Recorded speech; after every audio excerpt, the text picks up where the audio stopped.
Let's turn now to Chinese President Xi Jinping's speech marking the 100th anniversary of the Chinese Communist Party this week. The speech all but killed off the idea that China, under its current leadership, will ever liberalise.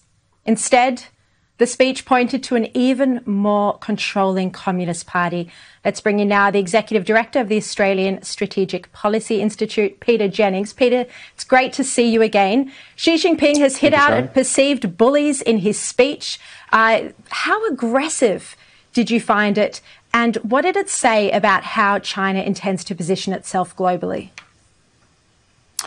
Well, particularly in China, I think all politics is local, and certainly Xi Jinping's prime audience for this is 1.4 billion Chinese people. And his message to them is that there is no future for China without it being run by the Chinese Communist Party, and there's no future for the Chinese Communist Party without it being run by Xi Jinping. That's the underlying message. And the sense of toughness, the references to bullying, that we're not going to let ourselves be pushed around by the international community, I think is an attempt to stoke domestic nationalism inside China, to sort of rally round the party. Frankly, I can't see a country at the moment which is seeking to bully China. It's all on the other direction. China is the big international bully at the moment. But this is an attempt to position himself and the Communist Party as the permanent leaders of China, and to make the Chinese population rally around a fictional threat, which is the bullying behaviour of foreign countries. I mean, you're so right about that, Peter. The international community was barely prepared to even stand up and say, hey, there should be an investigation into the origins of COVID. People have been too scared to even properly ask China what happened. You know, there's been no formal démarche. It's just absurd. Let's have a quick look at that grab from Xi Jinping this week.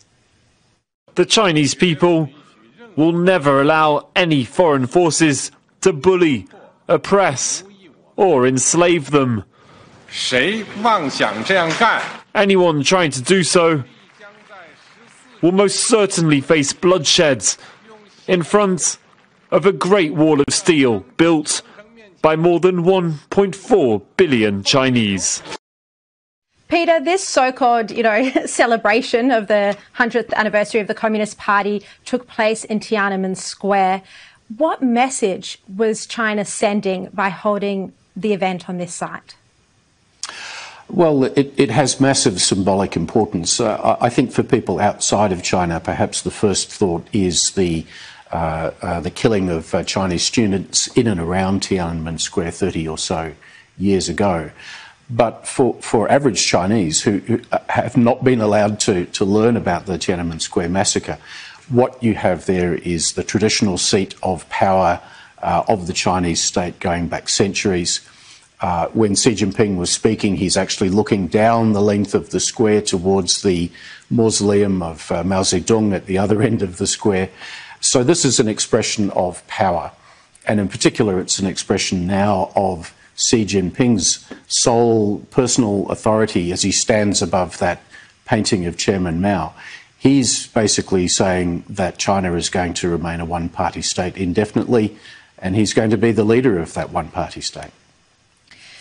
There's something that's been raised with me as I've interviewed foreign experts while I've been writing my book, which is that since Tiananmen Square, the accusations around a potential laboratory leak in Wuhan in China, an accident that was mishandled and led to a global pandemic, is the first, event that has truly put China under a great deal of international pressure since Tiananmen Square. Some people suggest to me that this could potentially even see a leadership overthrow or a challenge to Xi Jinping in the next 4 or 5 years if it's not handled, if the handling of it isn't improved. What do you think the possibility of this is? Well, I think that that's Xi Jinping's number one concern at all times, is whether or not the party can remain in control of the people. And certainly he got the shock of his life about a year ago when across Chinese social media, in the very early stages of the virus, there was criticism being directed at him and the Politburo in Beijing for their failure to handle the early stages of the crisis. That then led to the crackdown that we've seen and the subsequent arrival of aggressive wolf warrior diplomacy designed to try and shut down international criticism. What I'd say about Xi is that he has strengthened the internal security apparatus of China to such an extent that it's difficult to see opposition being built to him really at any time in the next 5 years. He's 68, he's quite healthy, and I think he fully intends to be there for a good long time to come. So perhaps not within 5 years, Shari, although I just wouldn't underestimate the ability for the Chinese people to mobilise if they find themselves angry enough. The question will be that Xi Jinping and the Chinese Communist Party will try to direct that anger to a false enemy, which is these so-called overseas bullies. And again, all of this is really about just keeping him personally in power. Yeah.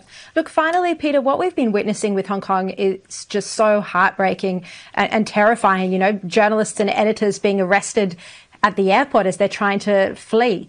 There's been a lot of speculation about whether or not the US and Australia and other allies would intervene if China made an attempt of reunification with Taiwan. What's your view? Do you think we would? And do you think, you know, the US and Australia should intervene in Taiwan if something did occur? I think Taiwan is going to be a red line for the United States. Joe Biden was around when Barack Obama was president, and they collectively made a mistake to not push back against China's militarisation of the South China Sea. Hong Kong, I think everyone, most particularly the Taiwanese, were conscious of what it means to find yourself being taken from being a relatively open city to being put directly under the control of the Chinese Communist Party. And so for the international community, Taiwan becomes a critical test case.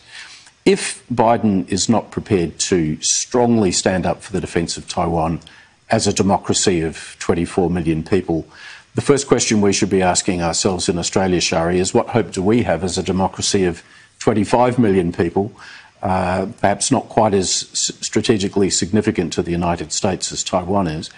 So I think this is a moment when the democracies have to rally together and protect the interests of other democracies. And clearly the test case over the next 5 to 10 years, I think, will be how we engage Taiwan to protect their interests and to reduce the chances of a disastrous Chinese Communist Party miscalculation. Yeah.